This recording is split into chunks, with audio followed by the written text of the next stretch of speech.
Annyeong Haseo. Thank you. Good evening to the MPVA, who so graciously and generously hosted our families this week, to the other distinguished guests who are present, and to all the family members who are remembering their beloved soldier this evening. I am Dorothy Antonelli, the Gold Star niece of Sergeant Peter Petit. I am most honored to represent all the KIA, MIA families here at this lovely commemoration banquet. It has been my hope for many years to visit the country where my uncle fought and sacrificed his life. I wanted to see the land and meet the people for whom he willingly gave his life.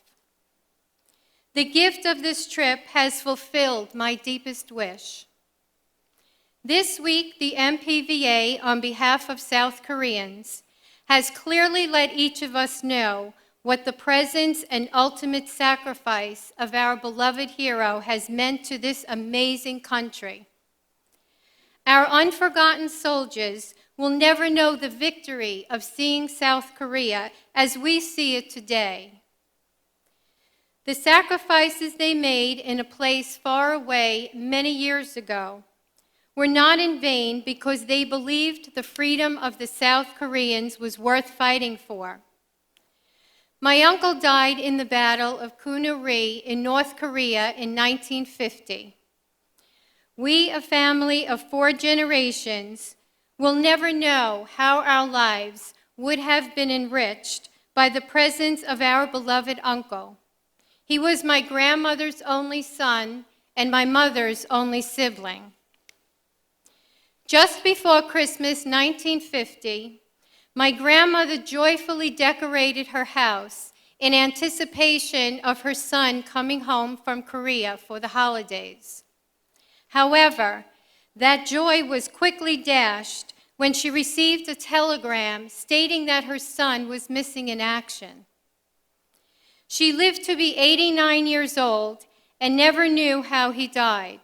His remains are among those still missing. My brother and his son are both named Peter in honor of our uncle. His namesake will be carried on for generations. In a letter my uncle wrote home in October 1950, he described that his company was guarding 2 pontoon bridges crossing the Han River. Being on this same river today made him feel amazingly near to me.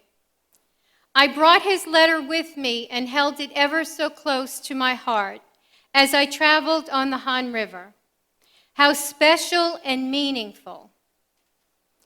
In another letter, he spoke of the sadness he felt for the South Koreans whose lives had been torn apart by the war.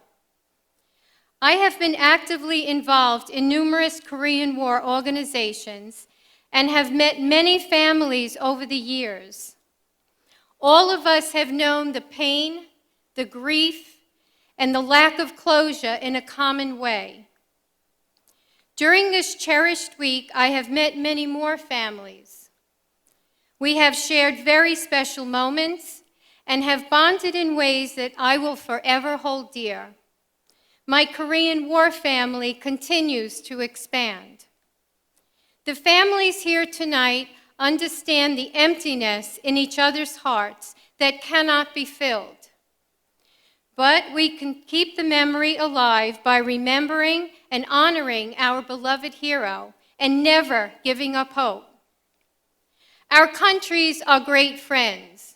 We stood together during the war, and we stand together tonight. This incredible opportunity to visit South Korea will remain with us forever. The friendships we have made with each other and with Koreans will remain in our memories throughout the years. Again, I thank you, the citizens of South Korea, for inviting me to your country. Please know that I welcome you to mine. Uncle Pete, this night is for you. I miss you and I love you every day. 감사합니다. Thank you. It was such a heartfelt and moving speech. Thank you, Mrs. Antonelli. Ladies and gentlemen, please give her another big round of applause.